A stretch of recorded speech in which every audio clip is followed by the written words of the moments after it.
অর্জুন জোর করে আহানার উপরে স্যারের সাথে অবৈধ সম্পর্কের একটি কথা রটায় এবং স্যার বলে, "আমি আপনার অহনাকে ভালোবাসি না। আপনি আপনার বোন মিলিকে পছন্দ করি।" বন্ধুরা, আজকের চলন্ত পর্বে আমরা দেখব অফিসে সবাই ব্যস্ততা থাকে।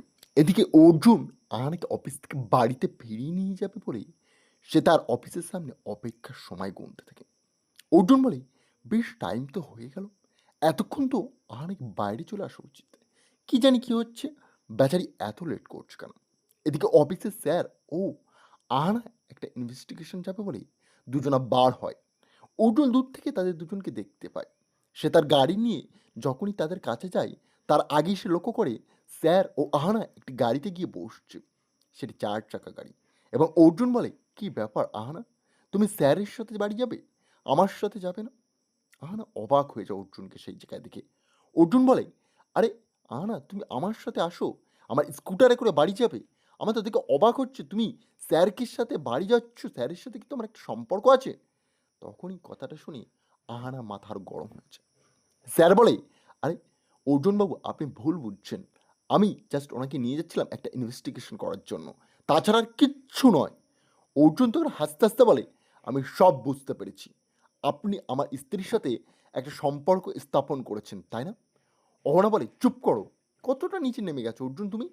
এই কয়দিন আগে আমাদের সম্পর্কটা আবারও ঠিক হলো। আর তোমার সন্দেহ আবার চালু? আমার দেখে অবাক লাগছে। তুমি এখনো নিজেকে পরিবর্তন করতে পারোনি? আমার উপর ভরসা করতে পারোনি?" তখনই স্যার বলে, "তুমি ভুল ভাবছো অর্জুন।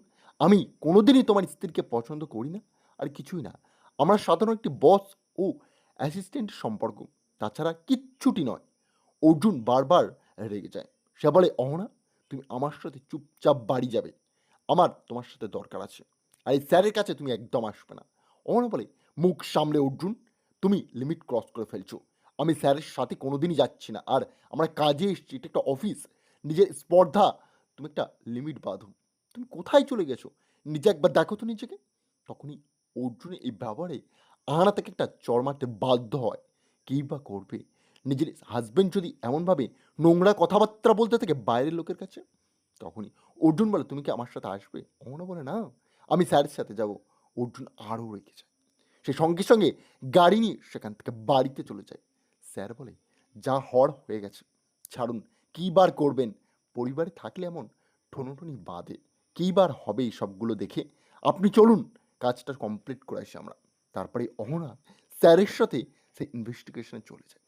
এদিকে অর্জুন তো রেগে পুরো ক্ষিপ্ত হয়ে বসে আছে। সে বলে, "সারা বাড়ির মাঝখানে গিয়ে আমি আর অহনা কোনোদিন এক হতে পারবো না মা। এটা অসম্ভব। অহনা আর আমি একটা কয়েনের দুটো পিঠ। তারা দুজন একসাথে আসতেই পারে না। এটা প্রায়শ অসম্ভব।"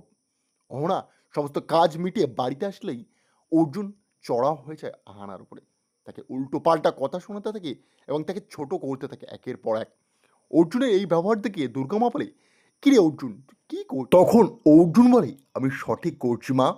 তুমি জানো না, এই মেয়েটি আমাকে সবার সামনে বলেছে আমি স্যারের সাথে যাব, আমার সাথে না।" তখনই কাটা ঘায়ে নুনের ছিটে দিয়ে দেয় পল্টু দাদা আরও।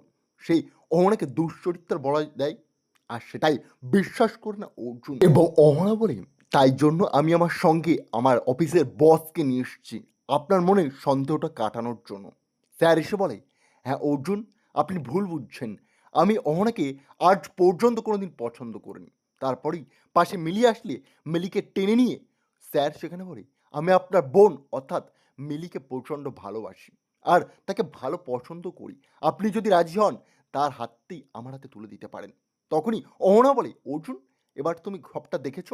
এবার ঘরে চলে যাও। আমাদের সাথে পুরো বিষয়টি সামলে নিতে চাও।" মিলি তখন লজ্জা পায় পুরো বিষয়টি দেখে। মিলিকে আপন করে সেই বস। আর অহনা বলে, "কোনো চিন্তা নেই। তিনি খুব ভালো মনের মানুষ। তাকে বিশ্বাস করতে পারিস মিলি।" তখন মিলি ভরসা করে বসকে।